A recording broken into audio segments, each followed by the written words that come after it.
So this video is going to be a little bit of an introduction to mechanisms in organic chemistry. So far in your chemistry career, so at school and kind of early A-level studies, we've really looked at reactions in the form of you react A and B and they make C and D, and that's it. So what do you start with and what do you end with? At a higher level and more advanced studies, we want to know exactly in detail what happens during that reaction. So step by step, kind of where do the electrons go? And in organic chemistry, we tend to talk about the mechanisms, and because it's organic, the electrons are shared, we want to know how that sharing of electrons changes. So it's very common for reactions to happen in lots of little steps, and we want to know what those are. To show what happens with the electrons and what happens sort of step by step and how the sharing changes, we use what are called curly arrows. They're more like curved arrows, they don't have to be super curly. And so literally there are two different types. So you have a normal arrow, as it were, with two heads, and that shows the movement of two electrons. And these are by far the most common type of curly arrows. And then you can have a half-headed arrow, and that shows one electron moving. And these are fairly rare, we don't come across these very much. Now, curly arrows always start from where the electrons are. Right, so here would be my electrons. There would be two electrons at the end, and they point to where the electrons are going. So when you draw your curly arrows, you have to be very precise and very careful. So this is another area of chemistry that rewards careful chemists. If you just kind of draw your curly arrows willy-nilly, then you won't get the right marks because they'll be starting and ending in the wrong places. And because they can only start from where the electrons are, there are kind of a set number of places that they can start. So they can start from a lone pair, because that's where you've got two electrons, or they can start from the middle of a bond, generally, right? So those are two kind of places where we can be fairly confident that our curly arrow is likely to start, especially when we're doing these introductory and kind of more straightforward mechanisms. You're going to start from a lone pair, or you're going to start from the middle of the bond, because that's where the electrons are. And generally, your electrons are going to point towards something which is positive or partially positive. And that's because the electrons are negative, so they're going to be attracted to something which is positive. So let's have a look at a couple of examples of these, which might make things a little bit clearer perhaps. So these are just some different curly arrows you might see over the course of your A-level studies. So often one chemical is attacking another chemical. So here I've got a carbon attached to a double bond oxygen.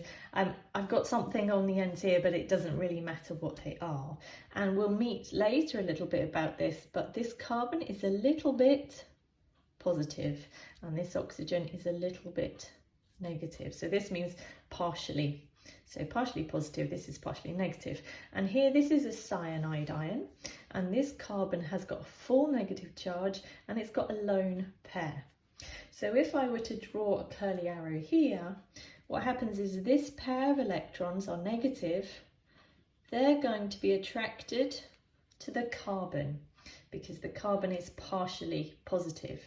And what that means is this lone pair ends up being shared between this carbon and this carbon. So this curly arrow here means that you have made a bond. Okay, so it's a dative or coordinate bond, if you remember those. We've made a bond sharing this pair of electrons, but both of the electrons have come from this carbon here. Now this carbon now has 5 bonds, which is not stable, so we have to break a bond. So what will happen here is a pair of electrons from this bond are both going to go to the oxygen. So don't worry about kind of how would I predict what's going to happen. With a lot of these mechanisms in A levels, you kind of learn the mechanisms, you learn what happens, they're like set pieces, but it helps to understand what's happening. So if we look at the next stage, what that would result in, so these are my 2 bonds going off to things we don't care about. Here's my new bond to the carbon, which is attached to the nitrogen by a triple bond. And so this is no longer negative. So this carbon was negative because it had 1 extra electron, but those electrons are now being shared, so it's not negative anymore. Instead of a double bond, we've now got a single bond, and these 2 electrons that were making up this double bond here, part of the double bond, and were shared between the carbon and the oxygen, are now both just on the oxygen. And this oxygen has effectively gained an electron, and this is now negative itself. And this is kind of another demonstration of conservation of charge. So remember, if this side of the equation has a charge of -1, this side of the equation has a charge of -1. So in terms of our curly arrows, let's recap. We're starting where the electrons are, which here is our lone pair. They're going towards something which is positive or partially positive, and here we have made a bond. We then had to break a bond, so my curly arrow is starting in the middle of a bond, and it's pointing towards 1 atom here, which then ends up with both of those electrons. So that's one example. That one's from the second year.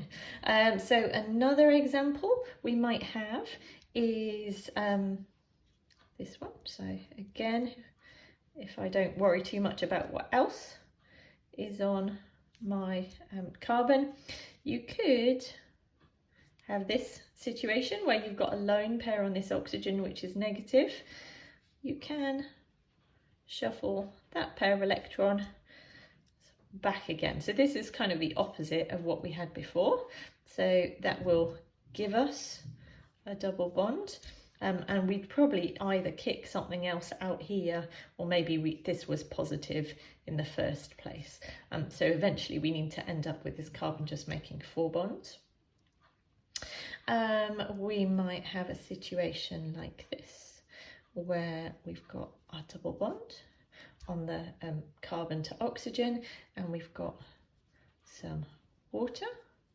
So we might have a lone pair, well, we will have 2 lone pairs in fact on the oxygen, and this lone pair might attack this hydrogen. And the reason it would do that is because this hydrogen is a little bit positive, and this oxygen in water is a little bit negative. This hydrogen is a little bit positive. So what happens there is I've still got my double bond, that hasn't changed, but this curly arrow means that I've made a new bond to the hydrogen. Now hydrogen can't make 2 bonds, so these pair of electrons are now shared between this oxygen and this hydrogen. So it's got a bond between the 2 atoms that can't kind of continue, it's not stable. So we're going to break a bond. So I'm going to break this bond here. So my curly arrow again starts in the middle of the bond, points towards the oxygen. So I've broken that bond. So the O and the second H are now adrift by themselves. This pair of electrons that were forming the covalent bonds are now both on the oxygen. So the oxygen got its own electron back, plus 1 extra, which was from the hydrogen. So this oxygen is now negative. When we formed this bond, we had this pair of electrons. They're now shared between the oxygen and the hydrogen, but the hydrogen came along with a proton. Remember, in its nucleus it's just got the 1 proton, so it came along with 1 extra proton.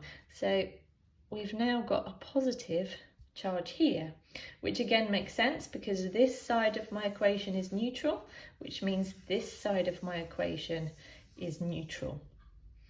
So that brings us to another point, which is about the existence of intermediates in mechanisms. So you can see this doesn't look very familiar to us, nor does perhaps this, because we know oxygen normally makes 2 bonds. So within mechanisms you often get what are called intermediates, which are chemicals which are made during the mechanism, during the reaction, but then they're used up again more or less straight away. So you can't just have a bottle of an intermediate. It's made, but then it's used up. So one that you might see is if we have a halogen attached. Just occasionally the halogen, oops, falls off.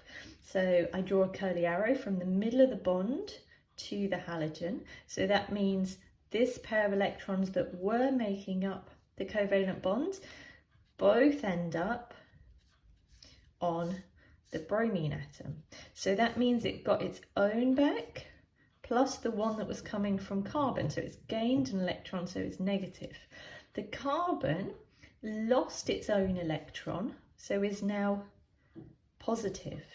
So you do during mechanisms see species, which remember is the posh word for things, species which have a positive carbon as intermediates, and those are called carbocations.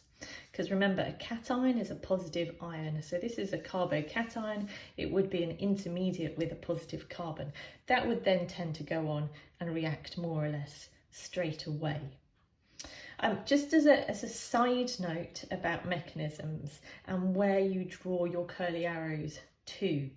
So I tend to draw mine, and I'm not alone in this in the chemistry world, draw my curly arrows pointing to atoms where the electrons are moving to. So if you look at this example here, I went from the lone pair to this hydrogen atom. Now there is a school of thought, and very occasionally you will see it drawn instead, that because your electrons end up kind of in between the oxygen and the hydrogen, because you're making a new bond to them, sometimes you'll see a curly arrow that sort of points into midair like that, and then we'd break this bond here, and that's because, as I said, that's essentially where that pair of electrons ends up, in between the oxygen and the hydrogen.